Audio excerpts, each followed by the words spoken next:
Okay, there's always that awkward pause in the beginning, but we are go now. Hello, YouTube. Hello, Facebook. Hello, podcast listeners. We are so excited to be here with you today. My name is Amanda, and I'm here with Grizz, and we're going to talk a little bit about some topics related to the healing journey today.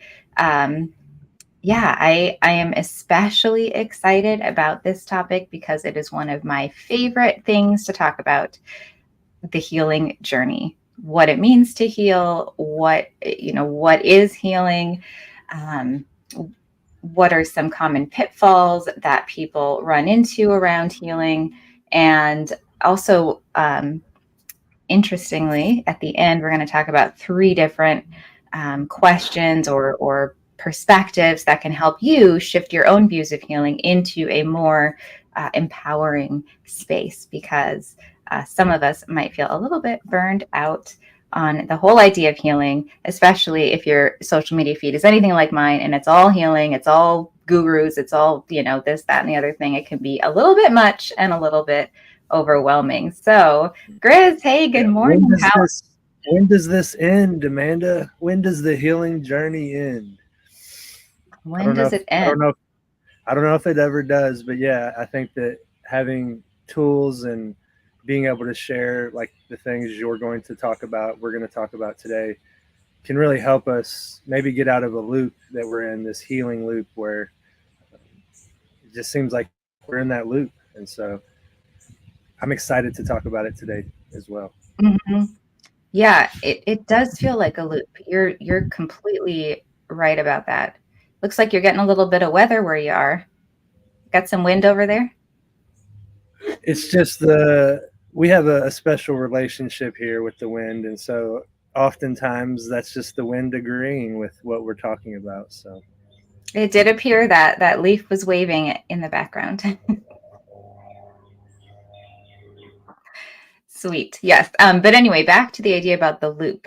I love that you said that because it does. It feels like it's just this cycle, and there doesn't seem to be a way out of it, which is slightly different than the paradigm that I'm going to suggest a little bit later on, in the way that it always feels like maybe we're striving for something that is unattainable, that's maybe based in the feeling of lack or not being enough just as we are. And we'll go into a little bit about how that can be problematic in our, in our broader collective society. But anyway, you look at it, healing right now is a big business, right? It started, I mean, decades ago with the personal growth and the self help. It's all become so big now that there are so many facets to this healing industry that it's probably worth billions of dollars today. There's a lot of marketing, there's a lot of coaches, there's a lot of therapy and just whole entire systems like Tony Robbins or other major people that are doing a lot of good things, right? And they're running a business, and that business is dependent upon people feeling like they need this healing, right? And I was just listening the other day to this other podcast that I enjoy.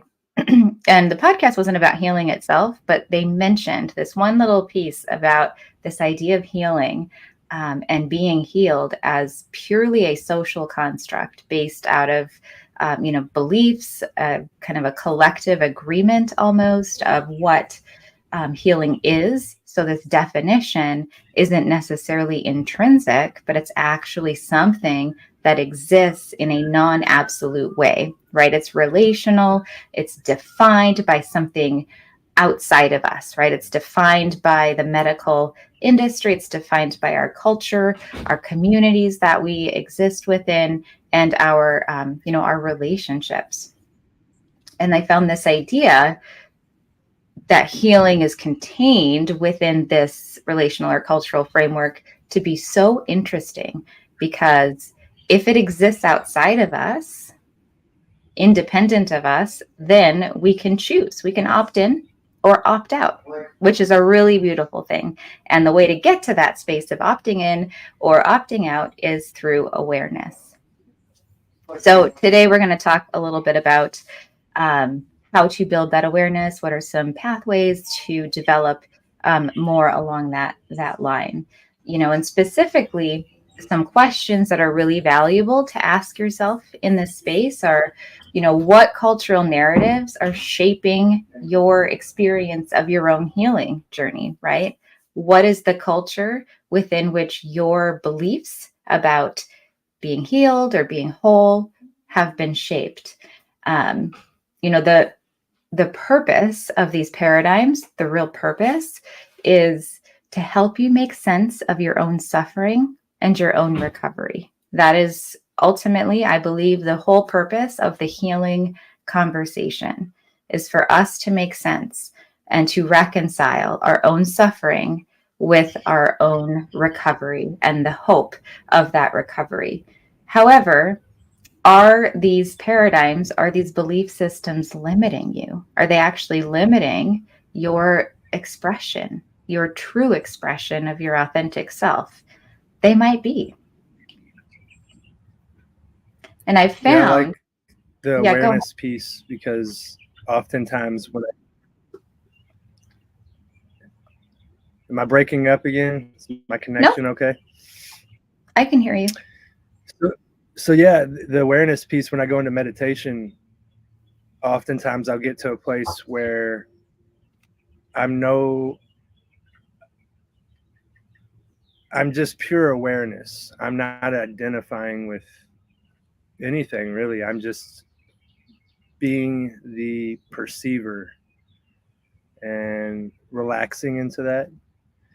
And so that's helped me with awareness and just seeing things from a different perspective and healing Mhm. from that place.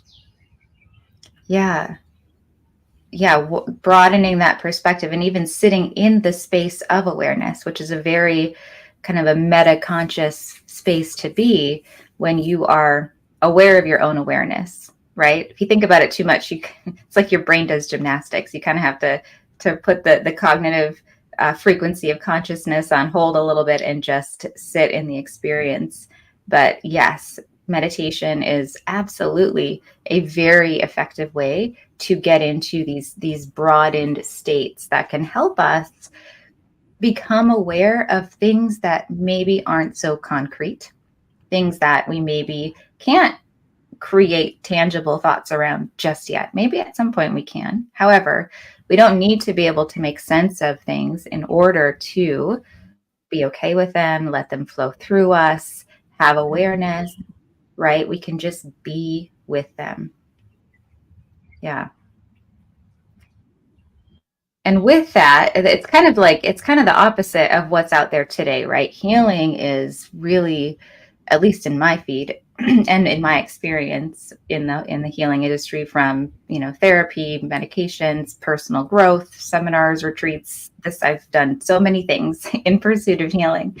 Um, it it's overwhelming, and it comes with this sense of urgency oftentimes, right? It comes with this this importance, like you have to do this. It's you are not it's this underlying premise that you're not enough as you are, and that you need to heal in order to be enough. And I think people are starting to wake up to the fact that that doesn't feel very good. That space of like, yeah, I want to heal, but I want to be good enough right now. I want to be good enough right now as I am in this energetic space, and just express how I am and have that be okay. I think people are wanting that, don't you? Yeah, and I'm looking forward to talking about some things later in the podcast. These tools and techniques, really ancient teachings that really help with that through these different processes that are passed down from the indigenous, this wisdom, this ancient wisdom. And so it's uh it's beautiful to have that opportunity. It's it just makes you appreciate it, at least for me. I mean, these are thousands of years old, and a lot of it was orally transmitted, and to still have these teachings when libraries, cultures have been burned, but this is still alive through everything that's happened in the world. This is still alive, and it's so powerful. Hmm. Yeah, it's interesting all the different ways that as humans we have created pathways to healing, right? And I think it started really with the indigenous cultures in practicing some of these things that we'll talk about in a few minutes. But yeah, it's kind of rippled into all of these different ways that we can engage with or interact with this idea of what it means to heal ourselves and to heal each other and to be coming from this healed or whole space. But from a daily user perspective, just scrolling on social media or in my case, signing up for seminars and retreats and other personal growth things, medications. I mean, it's all the messaging has become super overwhelming. And I've noticed that there is this trend now of this content coming out where it's like healing from healing, right? People are saying, oh my gosh, I've been on this healing journey for 20 years and I'm done. I'm done with that, and I need to heal from all the healing I've done, which it sounds ridiculous. However, having been in that space myself, I get it.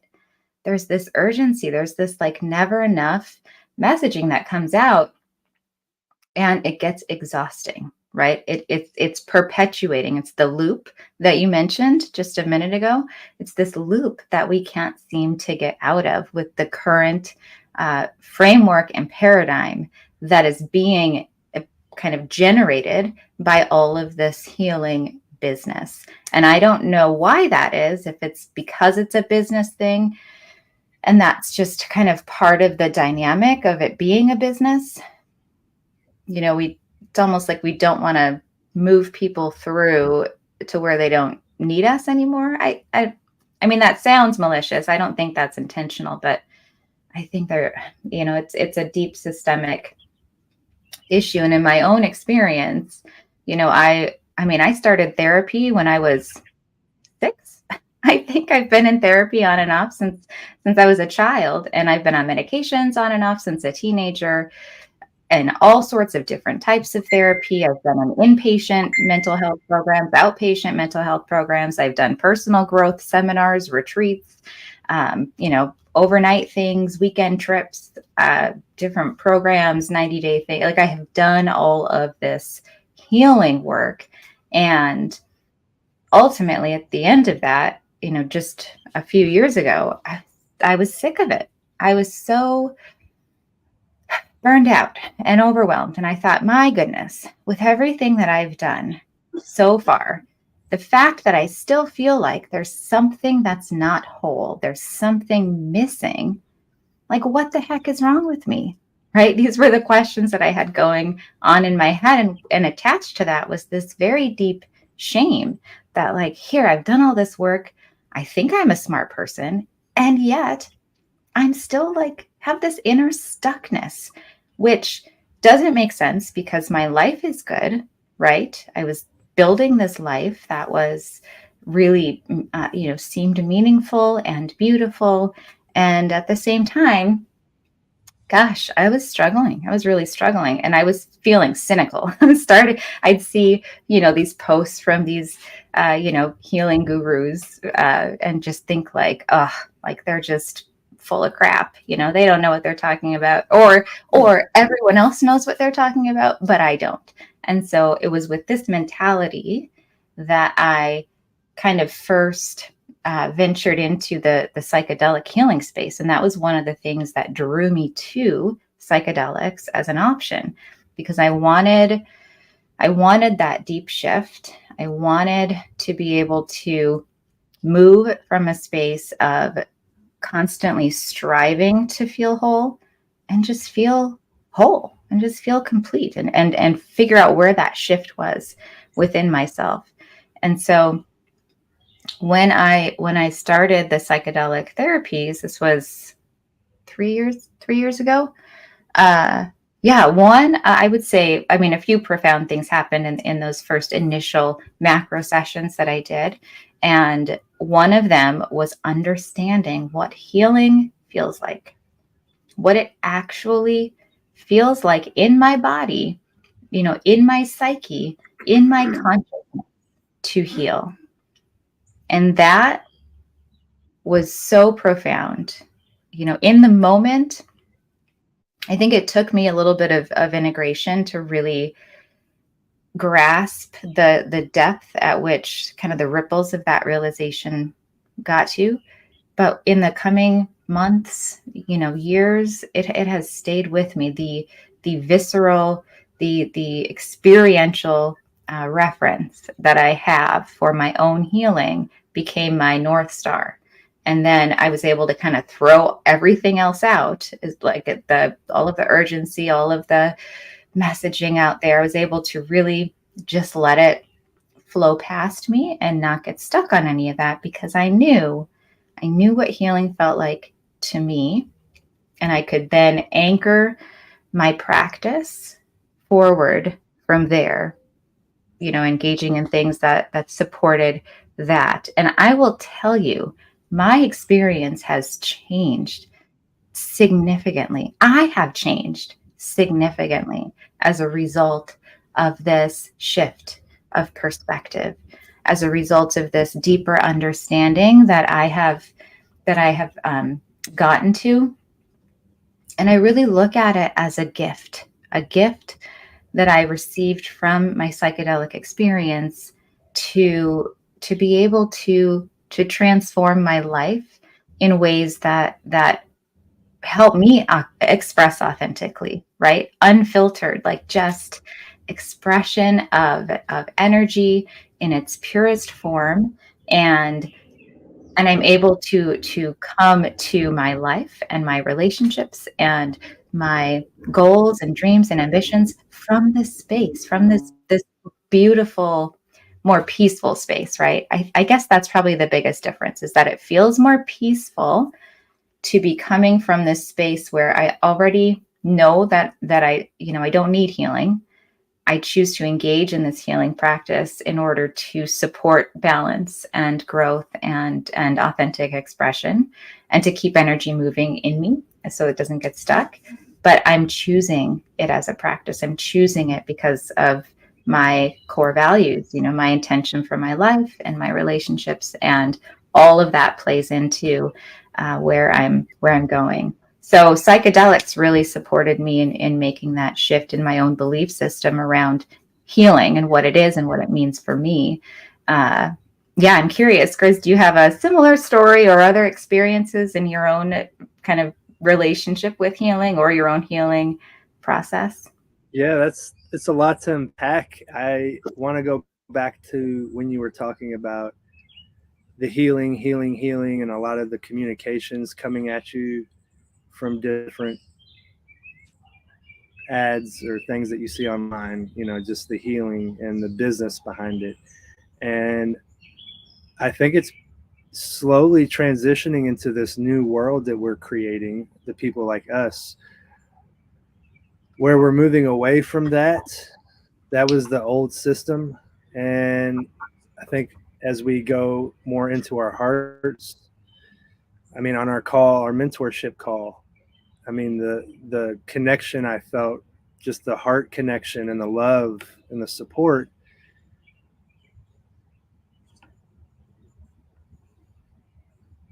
it's totally different from pharmaceutical companies and the traditional hospital doctors, where yes, it's I feel like in my heart it's such a business. They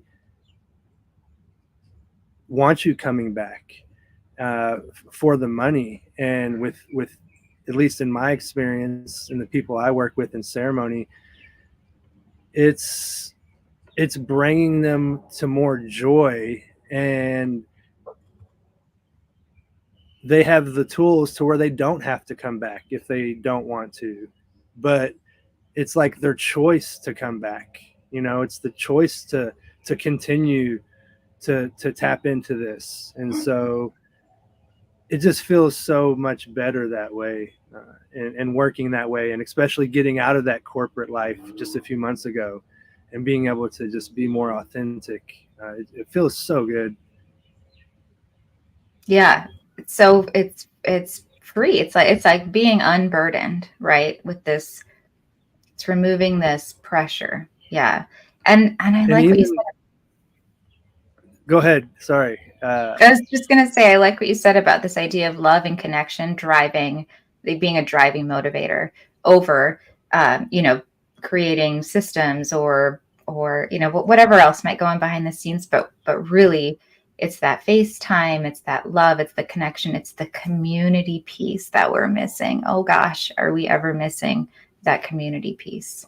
When I think about the different indigenous tribes, they, now that things are more modern, there is money involved. But I mean, if you go way back, healing and going and getting these healings and these medicine men of the tribes, it wasn't, a business, right? It was they were doing it out of love. They were part of community, and that's what I feel like you and I are building, this new world, this community of moms and families and eventually dads, right? And so we're helping each other out. It's not about money, it's about connection being the new currency. And Mm-hmm. that's what I believe. Yeah. And even in the Facebook group, right? I love the fact that we are creating such an empowering space for people to share information, share their stories, share their journeys, and be respected for it. And also that internal trust that we can make our decisions for ourselves and our health and our own healing, as long as we have, the right information, right? And when I say the right information, I just mean like factual information or research based information, or whatever type of information that you need in order to make the best and highest decision for yourself and your own healing. We want that to be available to you, and then the trust is on you to make that choice for yourself. Mm-hmm. It really is a safe space. I'm honored that I'm here, because I'm really surprised how open these moms can be to just share or ask questions without feeling judgment. That's a big thing that came up for me in one of my previous experiences with another mom. They were able to talk freely and get the answers that they needed. So, Mm-hmm. Yeah, it's a safety thing, and when you feel safe, you feel that you can be authentic. And so I think there's some, I don't know if responsibility is the right word, but some motivation to create that safe space for ourselves, right? For our own little worlds here, wherever we live, and then also in this shared space that we have with each other, to create that safety and trust with each other. And I often have wondered over the years if if healing is an idea that universally exists, like in an absolute universe that isn't subjective at all, is healing something that actually is around? And if you really get meta about it, it isn't, right? There's in the planetary systems, in the world of physics, quantum mechanics, like there's no healing there. It just is. It's a state, right? That of this neutrality. It's this neutral state, and everything else that is created around that, all the stories, all the narratives, is subjective, right? So is it possible to create a healing narrative that's not rooted in fear or an incongruence with some whole or a lack of belonging, I etc.? was just I was just getting ready to say, like, I'm just like, oh my gosh, just so much joy coming off of me because I feel like it's so simple. We do have these tools in our mentorship uh, that are going to be good for a wide variety of moms, and that's why we have them. But I personally think that ultimately all these tools come down to it's so simple. It's just connecting with two things: nature, but our truest self, which I think is nature. And when we really connect to that, like a lot of the triggers, and again, we'll talk about this later, but different techniques and soul retrievals, things you can go back and start to just feel whole again, and feel like your most authentic, truest self. And I think a lot of that has to do with nature. And that's why I think these plants and plant medicine, and it's not even just plant medicine, right? So we work with the plant medicine, but eating healthier, right? So what we put in our body is changing us. And if we're eating fast food, we're putting, things that are not natural inside of us. If we're eating, just organic fruits, vegetables, as healthy as possible, it's tapping us closer into nature. And one of our baby chickens just was killed the other day, and I ended up, defeathering it and processing it, and it was a really special moment for me. And it was the first time I've ever eaten a heart of an animal, and it really tapped me into just it was closer than I've ever been to nature, right? Because everything I've had put in my body, I'll eat blueberries and different things, but an animal like that was in my backyard, and to put that in my body, it changed something. And I think it's all connected: this mentorship, the mushrooms, just eating healthier, following a lot of the processes you put in place. It's tapping us. Really, it's so simple, just getting closer to nature. Yeah. So what I hear you saying is that healing is maybe stripping back to that space of authentic self, that space of nature, because we are nature, right? We're not separate from nature. We are part of nature.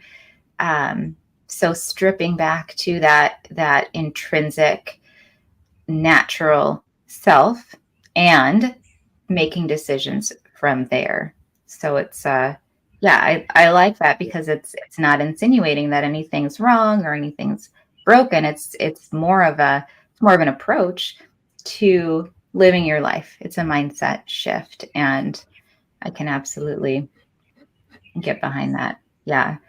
And mindset is so important with healing. And so it is good, I think, to ask yourself periodically, what beliefs are influencing my own mindset around healing?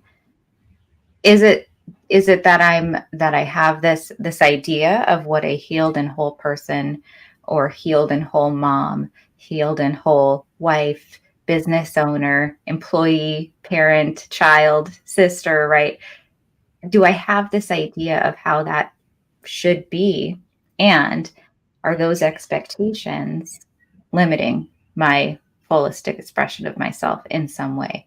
So asking ourselves, what beliefs are we existing within and operating from, is so important when we are starting to deconstruct what has always felt like a black and white reality, maybe, as we're moving through. So we can get to that space that you were talking about, of that absolute awareness, or radical awareness, as I've called it, as well. The idea that we are just nature, and witnessing that. Yeah. That also gets rid of the shame too, because there's a lot of shame that we all carry and move within this space as well. Whether it's explicit or implicit, it really is a strong driving factor. heavy energy that is very limiting. I know I've worked through a lot of my own processes and constructs as well. Um, okay, Yeah, let's switch gears a you know, little. I think just to touch on that, I think the medicine really softens these these hard edges that we might have, or these triggers. And just for an example, you know, arguing with someone or wanting to be right. For me, I've noticed that the medicine it starts to reprogram your brain. And so, not that you're like bypassing whatever's going on, but for me, it zooms you out and allows you to be aware that you're being triggered, you're being pulled into this program that's not even really you. And so I've softened, you know, if something happened with my wife and I, where I want to like maybe be argumentative or be right, I could go down that old road, that old neural pathway of, you know, neurons firing, or I can be soft or just be quiet. It's not bypassing, but you're creating a new relationship. And so I'm noticing when I'm soft, when I don't respond, when I just kind of be more aware, things naturally play out and a new experience is created. And so that has been my experience. Yeah, I think that the medicine, microdosing specifically, or well, really any medicine, but the microdosing, it does offer this opportunity to zoom out and include the awareness of our own habits, our own automatic habits, and patterns that run subconsciously all the time. And that is a beautiful gift to be able to zoom out and practice using non-judgment while you're looking at your own attachments, right? Whether it's the need to be right, what's under that need, whether it's the belief that things should be a certain way or have a particular outcome, being able to take a look at all of those things and observe it from a non-attached, non-judgmental, accepting energy. Yeah, it softens, right? It softens everything. It creates space for connection and closeness and really just improved communication and true connection with others. Yeah, the medicine is a real gift to be able to do that as a pathway for sure. And even without the medicine aside, I think in the last couple decades, we have moved into this era of greater acceptance for, emotional diversity, right? There's a lot more conversation around mental health, which is wonderful. There's a lot more, um, there's a lot more just general acceptance for differences, from neurological differences to emotional differences. People are more willing to talk about their challenges with anxiety or depression or trauma or ADHD or autism. There's so much more conversation being had in this space, which I think is really, really wonderful. And I do think overall, gosh, we are definitely heading in a positive direction. But I mean, I don't know. Do you feel like there are some caveats to all of this movement?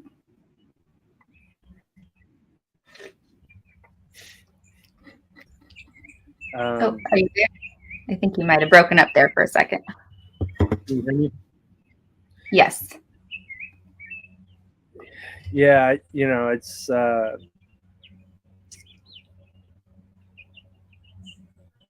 interesting because I see just the trust. You know, it's especially in this space for moms. It's like, who do you, um, you know, I don't know anybody that can provide mushrooms. You know, and so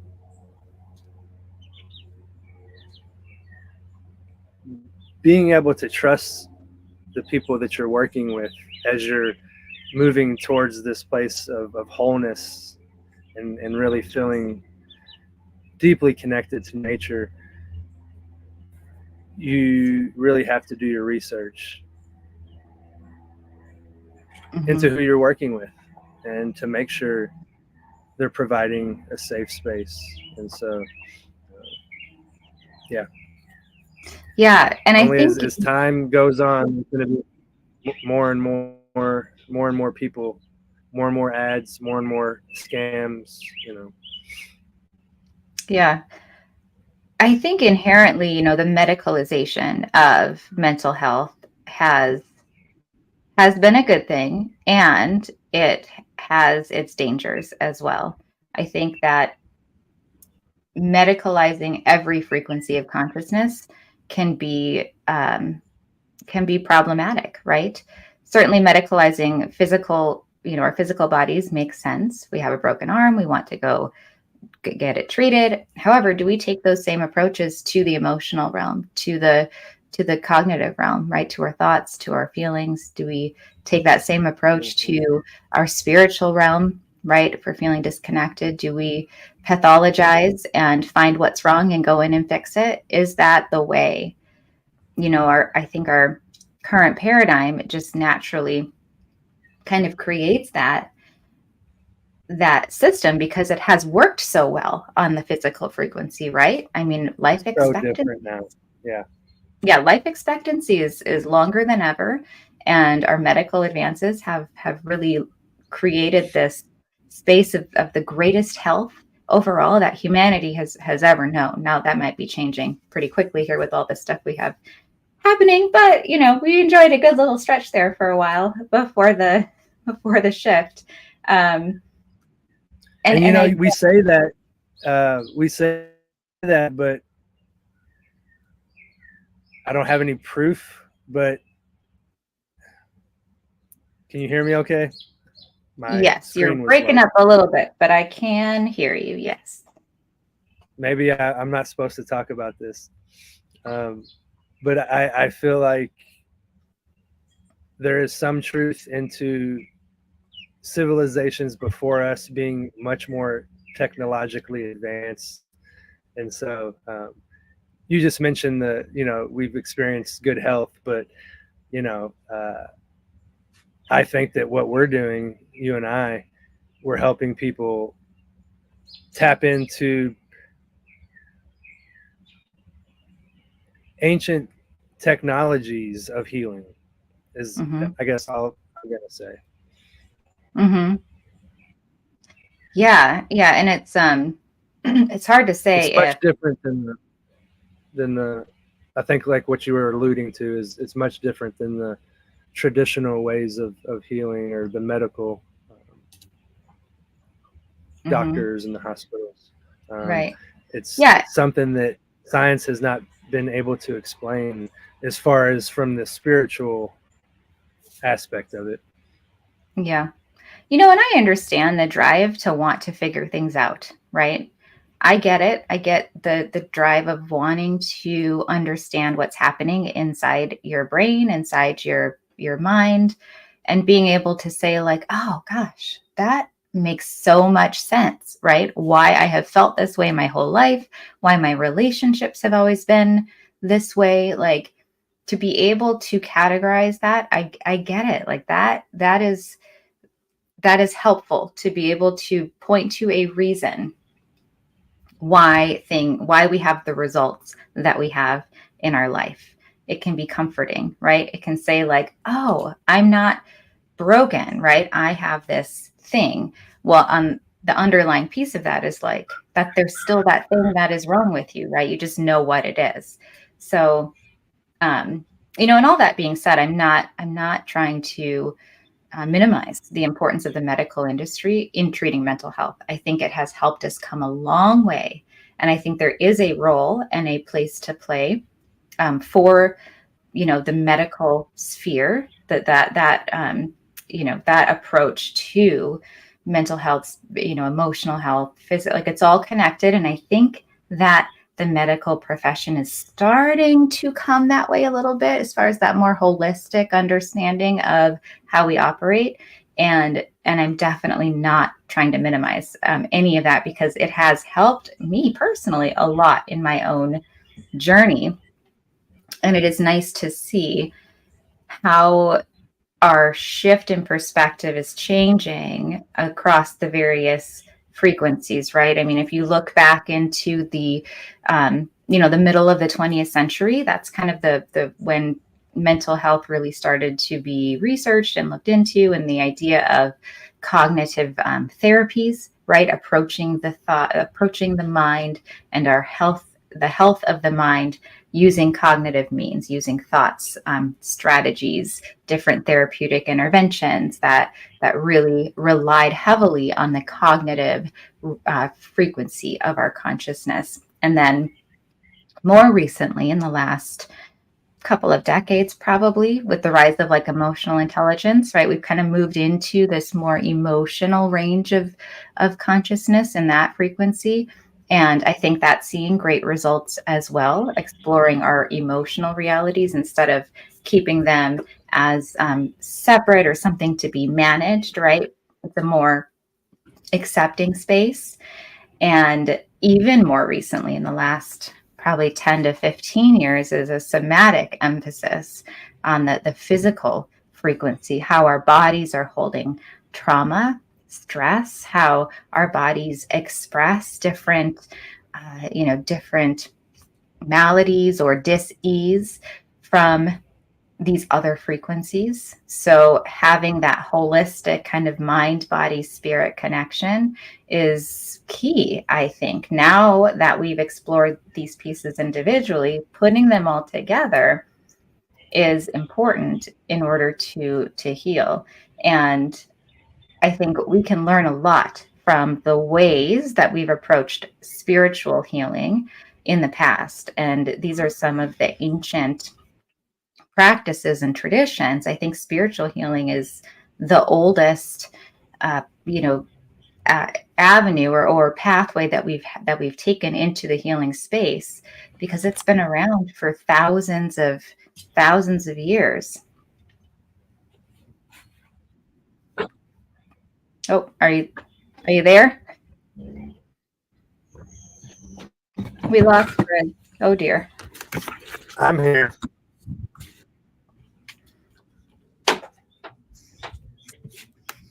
Um, yeah. So talk to us a little bit about some of the spiritual traditions and pathways that have lended themselves to the healing journey.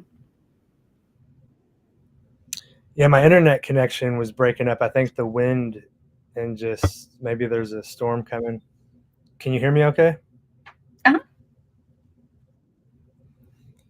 So there's something called a soul retrieval, and that has been big for a lot of people I've worked with in the past.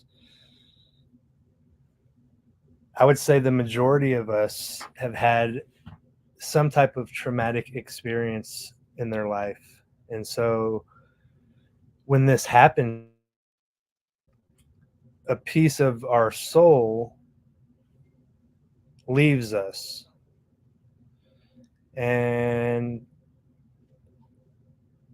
some of it is to protect us, but during this process, this meditation and this soul retrieval that I do, we go back, and oftentimes it's when the person was a little girl or a little boy, something happened and it was extremely traumatic, and a piece of them was lost forever until they connected with me.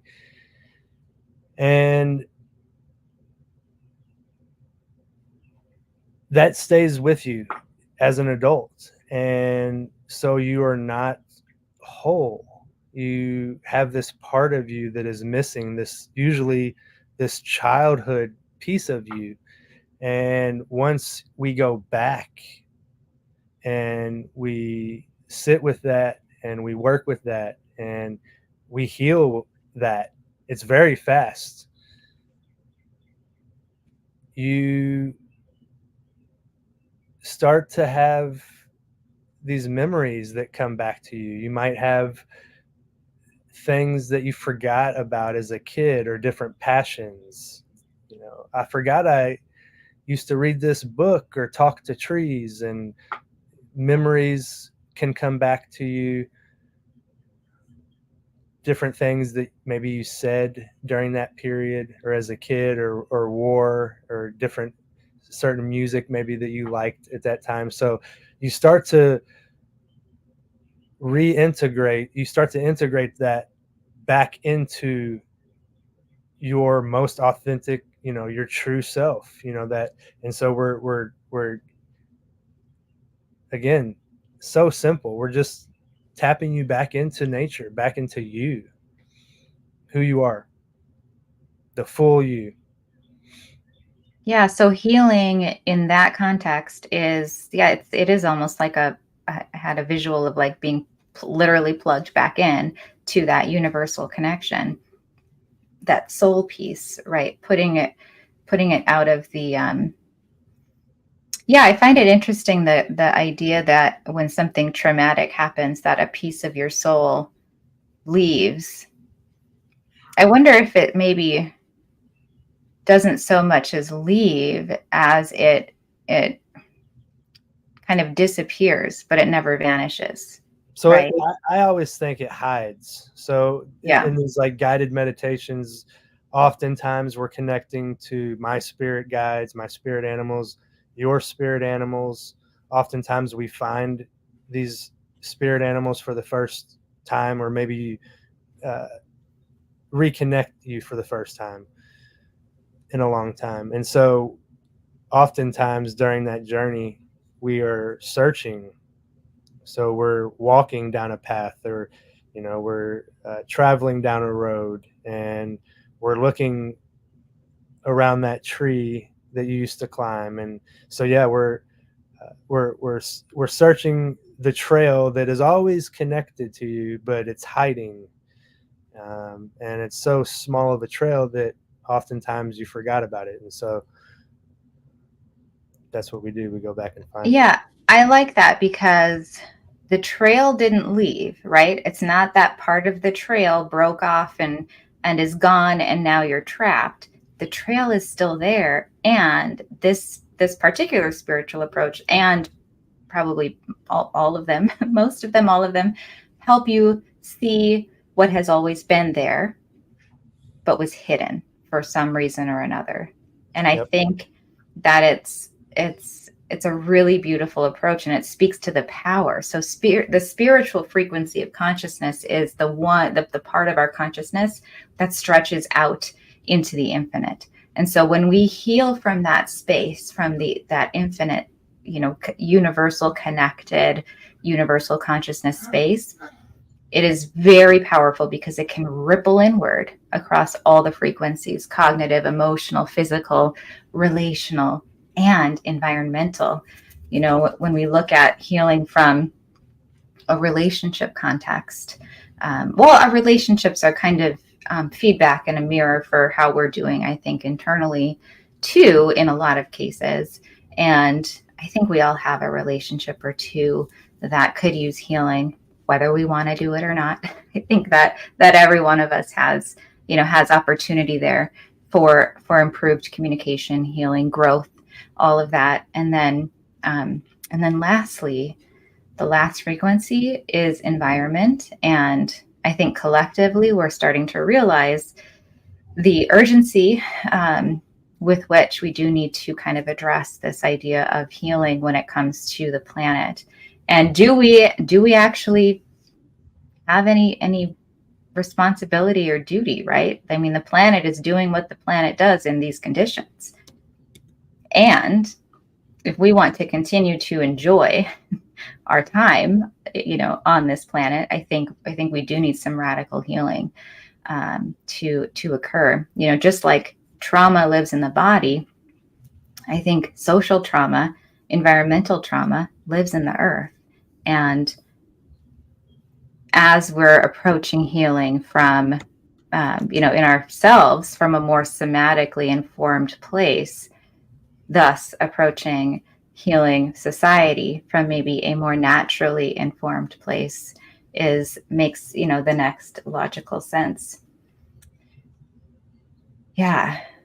So, in researching for this episode, or in kind of creating for this episode, I was really trying to come down to a few tangible ideas, a few tangible things that we can do or think about, ways to think about the healing process that are more empowering and also rooted in this, in a more constructive, in a more salutogenic viewpoint where, you know, you can access it now. Remove the urgency, remove the judgment, remove this idea that you're healing because of X, Y, or Z, right? So, some of the basic kind of universal principles that I came up with were, well, three of them really came to the surface for me as I was writing about this. And the first one is that healing is a process. Healing is not a product. It's not a state that you achieve where you are at last whole and perfect and will never have any issues ever again.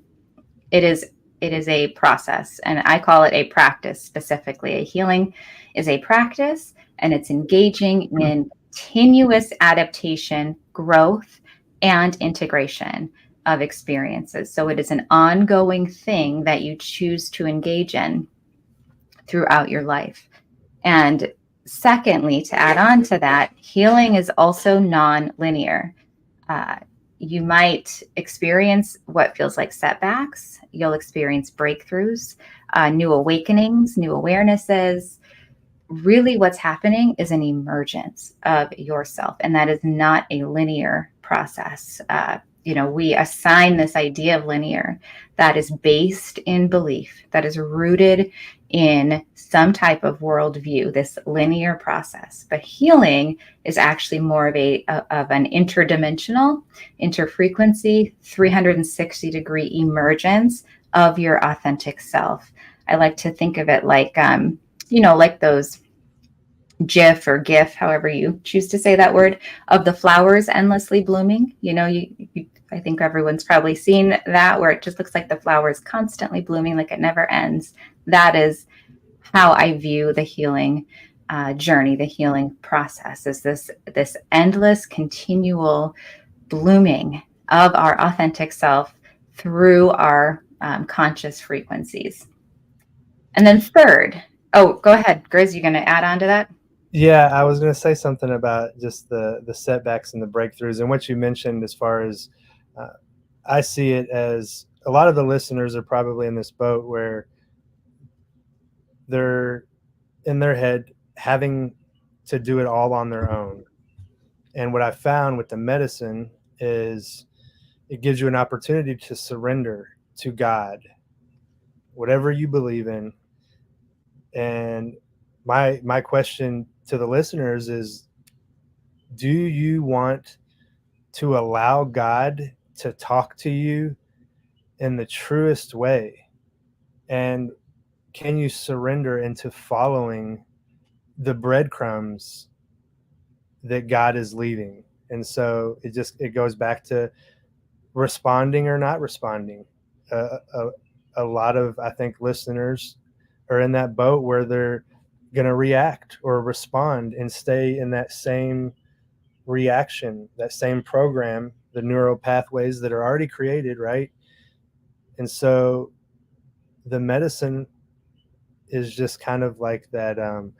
If you played video games, what's that little, like the boost or the nitro button, where Mhm. it's just that extra help that I personally couldn't have done this without the medicine's help. And so it gives us an opportunity to allow these messages to come through that I think are guiding us. And we have an opportunity to listen to something that we haven't listened to before, or maybe heard or been open to hearing. And it's guiding me down a more loving, joyful path. Yeah, I like that. So kind of viewing, if you do feel like you're experiencing some type of setback on your healing journey, that it just may require broader awareness as to what message is coming through with that. And I just want to clarify, when you're saying God, really you can put whatever qualifier you want into that, into that word, whether it's universe or consciousness or oneness or God or whatever you want to call it. It's all, the source, it's all kind of referencing the same thing, or at least the same role in our, in the healing journey, in the practice, in the spiritual realm. Yeah, and how that applies to the setback, what I was saying is, I think that, again, in that old or maybe current mindset for a lot of people, you would think that what you were experiencing was a setback. But I feel like the medicine, again, allows us a different route. And instead of it being a setback, now you're zoomed out and you're looking at this as, wow, maybe this isn't a setback. This is an opportunity to adjust. And so, yeah. Mm-hmm. The old way of thinking, we're like, man, setbacks and this and that. But, the medicine just softens us and allows us to see things from a higher perspective. Yeah, it removes the judgment, right? So when we're experiencing what we may define as a setback based on our current worldviews or belief systems, that also comes with it some amount of judgment or attachment to a specific experience or outcome. And so when we remove that and we step back, we look at it from this softer space, then we can also, with that, see the opportunity for more pathways available to us as we move along the healing practice. So the third thing, the first two of three principles, empowering principles for the healing process, is that 1, healing is a process, not a product. 2, healing is non-linear. And 3, healing involves finding meaning and purpose. The thing that came to mind as I was researching this was Viktor Frankl's famous work, Man's Search for Meaning, which really created a radical shift in this whole existential idea of meaning and purpose, and why it's so important to have this, especially if we're suffering, whether the suffering, wherever the suffering is coming from. If you're suffering, finding a space of meaning and purpose, and then integrating, right, those positive and, what we define as positive and negative life experiences, integrating those into a coherent and meaningful whole from our perspective, right, that we are creating. I think that it really is one of the underlying really drivers for engaging in a healing practice, to create that meaning, fulfillment, contentment, to create that space. And that's coming from an accessible space for anybody. We can all start doing this. We can all do this right now. It's a space of being. It's not something that we have to go and do, or skills we have to go achieve. Certainly some of that can make it easier. But once you have the awareness, once the light has been shown onto this pathway, you cannot unsee it. That's what I believe. So a couple of things to consider as you are maybe creating your own healing practice, or maybe you're on your own healing journey. The importance of community cannot be understated. Community is huge. That's why, we created the mentorship. That's why I have the Microdosing Moms Facebook group, because we are designed to help each other. We are energetic manifestations and expressions of the universe here to have an experience of the universe, which is each other. So community cannot be understated. The importance of being able to come together, support each other, have true, authentic connections with somebody. Having space for that in your life is essential to this journey. Being able to be authentic and vulnerable and communicate yourself authentically and without filters or judgment is really key to being able to move in this journey of acceptance. And then Boom. You nailed it, Amanda. I love it. thanks, Chris. Yeah. And then also, I just wanted to touch upon this idea that wholeness is an illusion. Some philosophical viewpoints say that wholeness is an illusion and that we are all imperfect, and that healing is the process of adapting to our imperfections, which I find interesting because I think that this idea of what is perfect and what is imperfect has been given to us by our society, by our culture, by our upbringing, by our traditions, by all sorts of things. So, this idea of embracing our imperfections, I think, is also this idea of embracing the fact that we are whole and perfect. I think that we're actually talking about the same thing in this case, but calling it two different things, right? Mm-hmm. However we express is a perfect byproduct of our experiences, our worldviews, our belief system, and also whatever definition that we have of wholeness is constructed, right? It is constructed within the relational frequency of consciousness, and it does not have to be absorbed into every other frequency of your consciousness. You have a choice, and you can get to that space of choice whether you accept a definition or whether you want to change it or update it or alter it in any way. So it's important to question your definition of healing. Why are you healing? What are you healing toward? Are you healing toward something, right? What are you striving for and why? And where did you learn that from? That's a key question. Where did you learn it from? By starting to walk it backwards and looking at where you're getting your beliefs from, it will get you to a space of greater objectivity. And I think we have to caution people too, Amanda, as you're telling them this, and I'm just imagining, my journey kind of walking back and like waking up and being like, whoa, and seeing things from a different lens. We're going to have to tell them to our famous, this is not my words, these are the indigenous, but hold on tight, because this awakening and these realizations can really throw people off, like when they realize the stuff that you're talking about, Amanda. Mm-hmm. It's big. Yeah, it's big stuff for sure. It's existential really in nature. It's about our place in humanity, our place in reality, if you zoom out. And also a caution in the self-help world, the view of healing as a self-transformation, right? As an empowering pathway to reclaim power and agency over your life, which is good. That's good. That's not bad. But you always want to stay in alignment with your higher self on this one, because some programs, some pathways maybe aren't going to be right for you.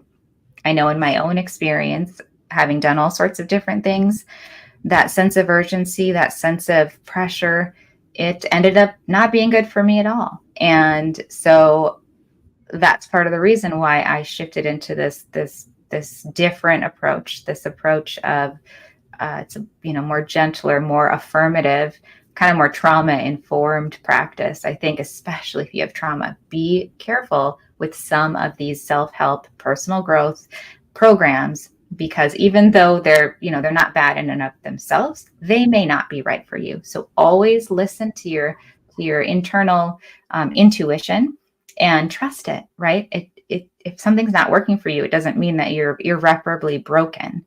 It just means that you need something else that is going to be effective. You know more than you think you do. We all do. And so the final question that I was trying to get to. Like, is there a singular universal definition of healing? Is there one way that we can look at healing and come to it with a succinct singular definition? And pretty much the thing I came to, and this aligns with what I believe and what I teach, is that healing is integration. The practice of integration across all frequencies of consciousness, right? Spiritual, cognitive, emotional, physical, relational, environmental. Healing is integration of all of those things. It's achieving a balanced and harmonious whole. It's really about self-awareness and fulfillment. So I think coming to the healing conversation with that definition in mind really supports that space of that non-judgmental, non-attached expansion. I think we have two different words for the same destination, but the word that comes to me is surprise, surprise, but nature. And I think through nature allows all the things that you were talking about. With relationships and the medicine for me. Mm-hmm. Yeah, and nature is one of our frequencies of consciousness. It absolutely is. And it's the one that anchors us to reality. So it makes sense that nature would be a very powerful pathway to center us and align us, because that is, we have energetic roots that are going into the ground, right, at all times. And being able to draw power from that is absolutely a powerful transformative modality. Yeah. And then, I did have one last question. I was like, well, so yes, this is healing. And is there a way we can measure healing? Can we measure how we're healing? Is there a way to check in and be like, am I doing okay? Or am I just falling apart? Right? Like, is there a way to quantify this in any way? And I mean, really the only thing I could come up with was entirely subjective, which makes sense. And that is reflecting on our own life satisfaction. How fulfilled are we in our lives? How much meaning do we have in our lives? What's the quality of our relationships? Do we have fulfilling, nurturing, connecting relationships? I think that however you come to it, being aware of our own energetic roots in consciousness, and that we are expressions of universal energy, I think that can help us come to any situation with the openness and love and connection and curiosity that liberates us and pushes us toward this balanced and integrative living across all of those frequencies of consciousness. And the more that each of us do this, I just think that the more that it'll ripple outward, right? It'll, like, my healing will touch your healing, will touch someone else's healing, and it will ripple out, and we'll kind of buoy each other up as humanity and really ascend to this space of openness and inclusiveness and connection. That's what it feels like to me, what's being built right now. Yeah, well, that kind of brings us to the end here. Yeah, I really enjoyed our conversation today, Grizz. I'm glad that we took some time to sit and chat about healing and all sorts of things around it. Yeah, Cherry says hi. This is Cherry. Aw. Good girl. Sweet. Yeah, and if anybody has any questions, I know this is on a couple different platforms, so we're always checking these. And so if you have any questions or comments about anything we talked about, feel free to put it in the comments and we'll be sure to get back to you. Absolutely. All right. Well, thanks, Grizz. I hope you have a good rest of the day. You too. Talk to you all soon. Bye.